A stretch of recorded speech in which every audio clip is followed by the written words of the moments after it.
Disclosures for this and all episodes in this series can be found on the podcast series destination page located on education.webmd.com. The following presentation is copyrighted by WebMD Education. No use, broadcast, or recording of this presentation or any part thereof is permitted without the written authorization of WebMD Education.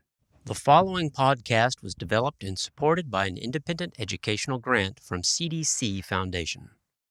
Hello and welcome to our new podcast series, Tools to Open Doors and Empower Patients, Strengthening the Clinician's Shared Decision-Making Toolbox, produced in partnership between CDC Foundation and Medscape Oncology.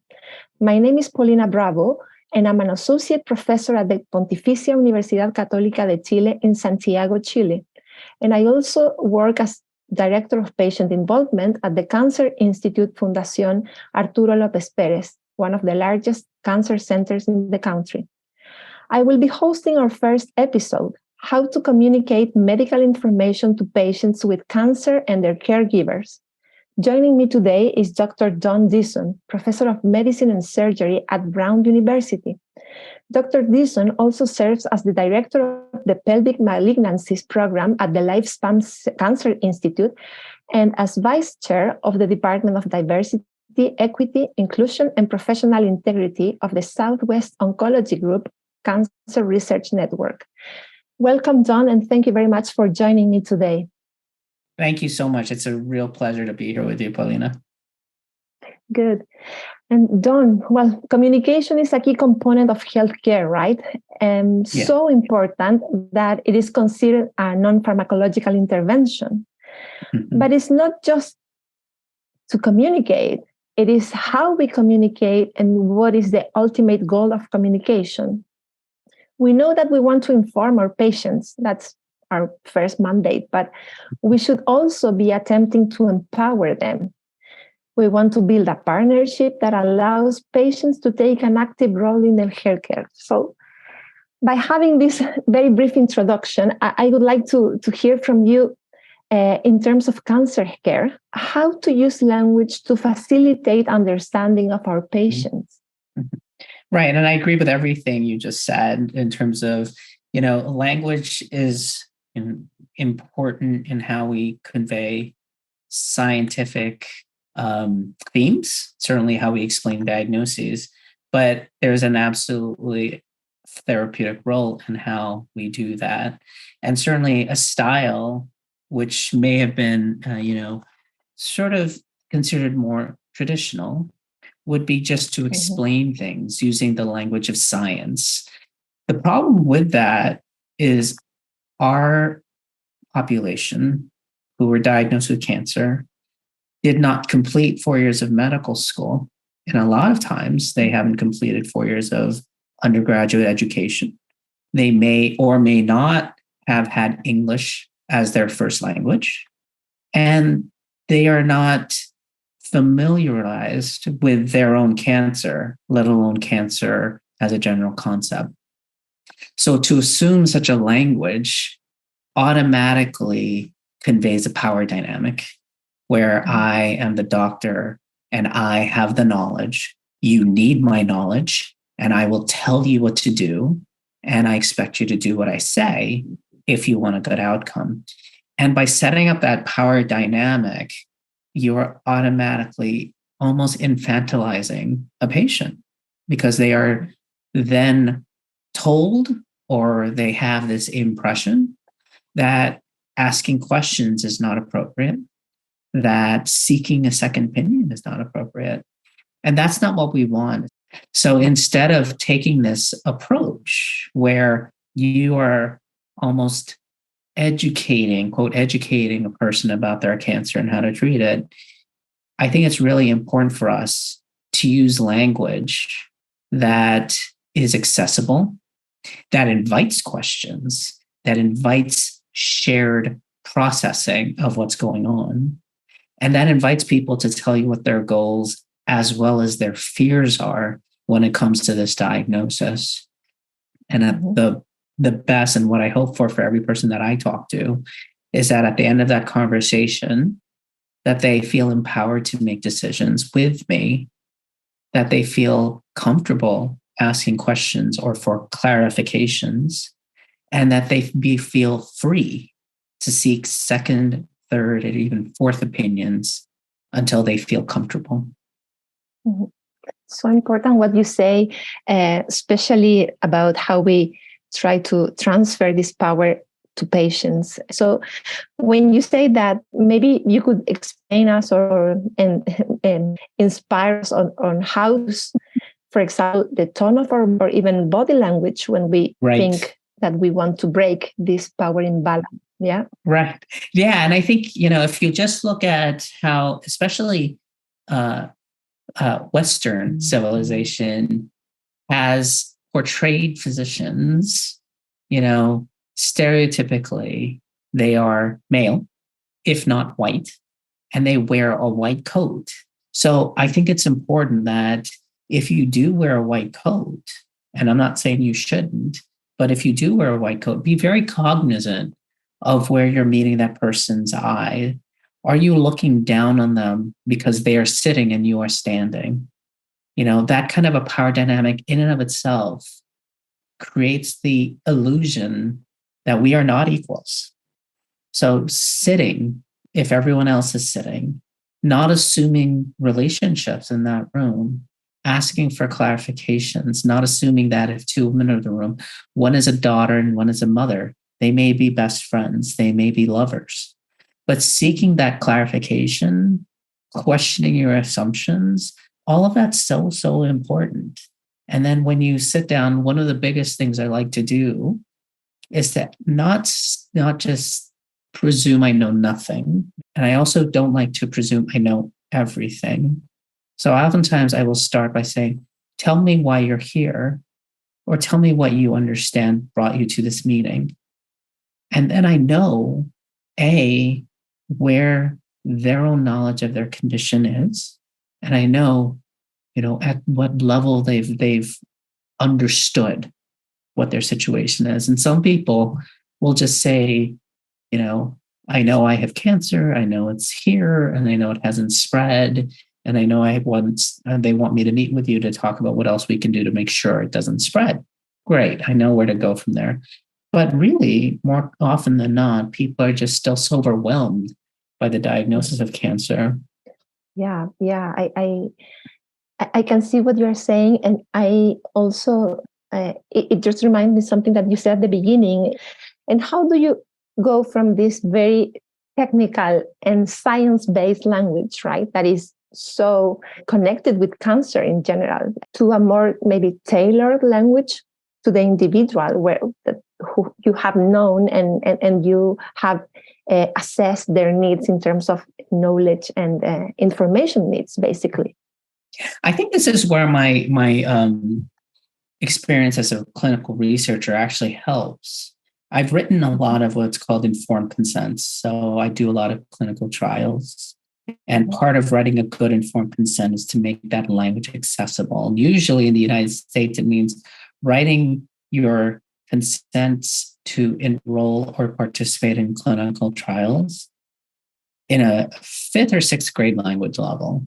You say what you're going to say in as few words as possible, and you say what you need to say in as plain language as possible. So, for example, someone who has stage 3C ovarian cancer, where the prognosis is excellent for a chemotherapy response, but their likelihood of having relapse at 3 years hovers around 80%. That's a fact, that we learned from the textbooks. But that can be put in a way that is far more accessible to people. You have an advanced cancer of the ovary. It has spread into the belly. That is technically called stage 3, and is the most common stage at the time we find this cancer. I think you need chemotherapy, which is a poison that we give to your body to kill the cancer cells. And, although it stands a very good chance of working, but we need to be vigilant. We need to watch you after treatment because there's a high chance it could come back. You're seeing a lot of people you have a very limited time with them.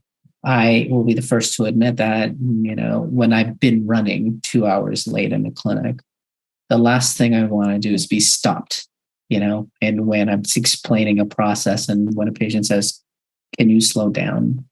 It's anxious for me because it means I'm going to take more than that 15-minute block of time. But ultimately, that person is dealing with a cancer diagnosis. It is a life-altering, terrifying situation.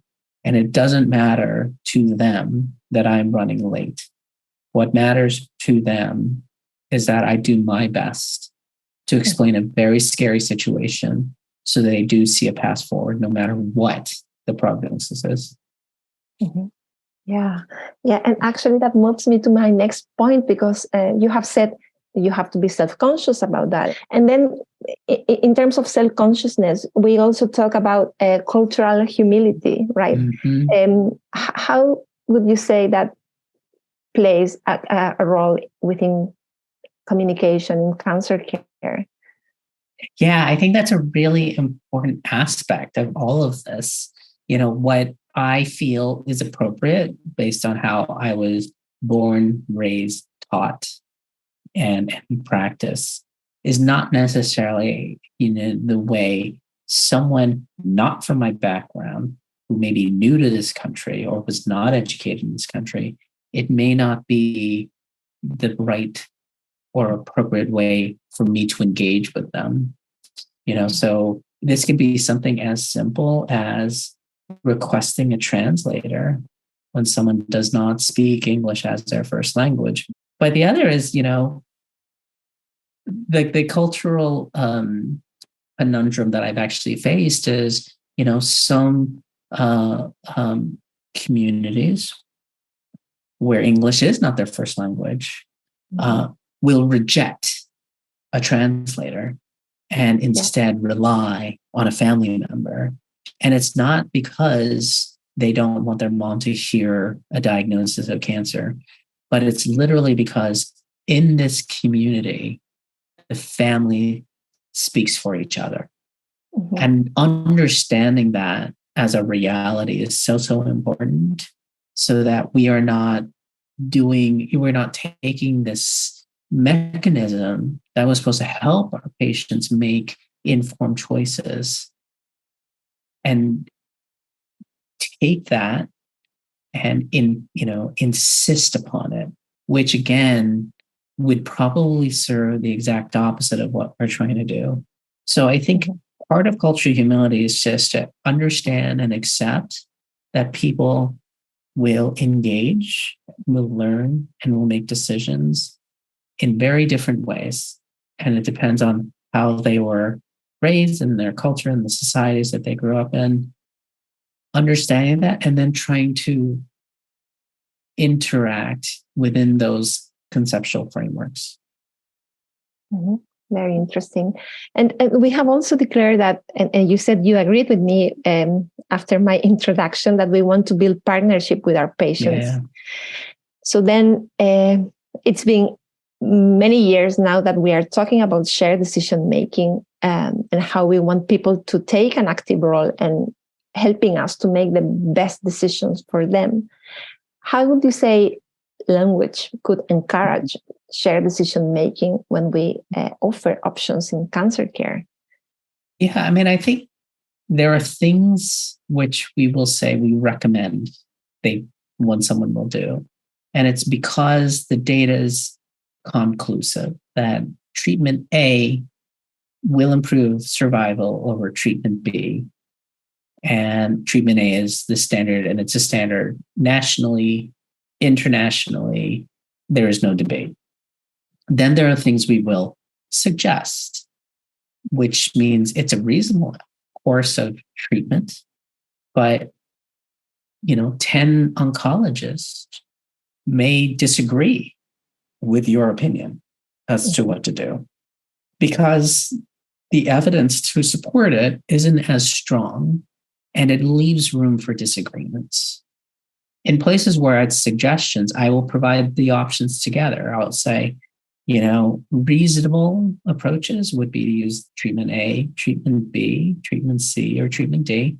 These are the different ways they can affect you in terms of side effects, but we don't know which one is the best of them. I would suggest this one because I use it the most frequently in your situation. And then you sit back and you allow someone to process what you've done, what you've said, and you allow them to ask questions. The sharing comes in by having them lead you to where they want to go.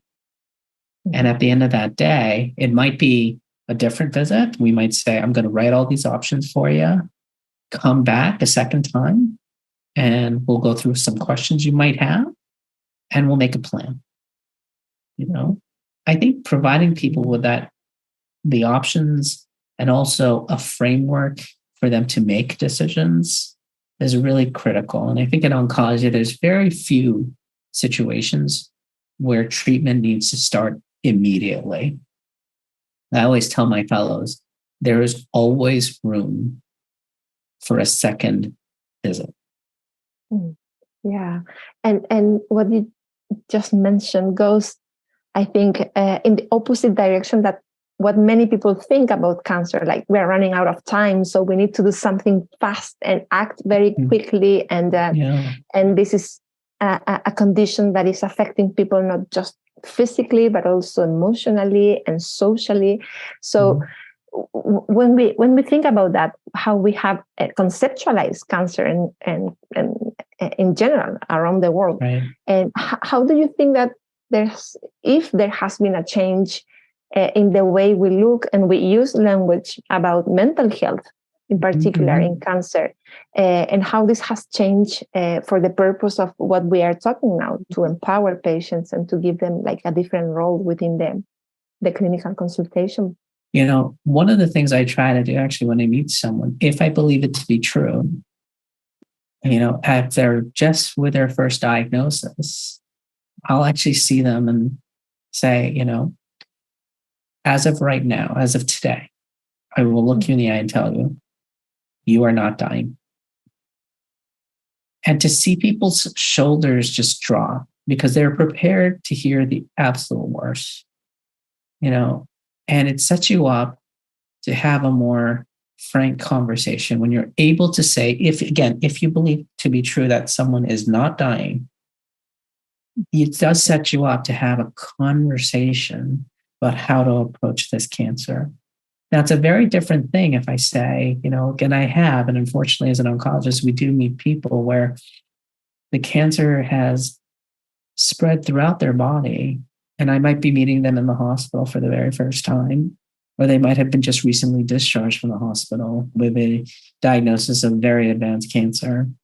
But even in that case, I will tell them, you are not going to survive this cancer. You are not dying today, but I don't have anything that will cure this.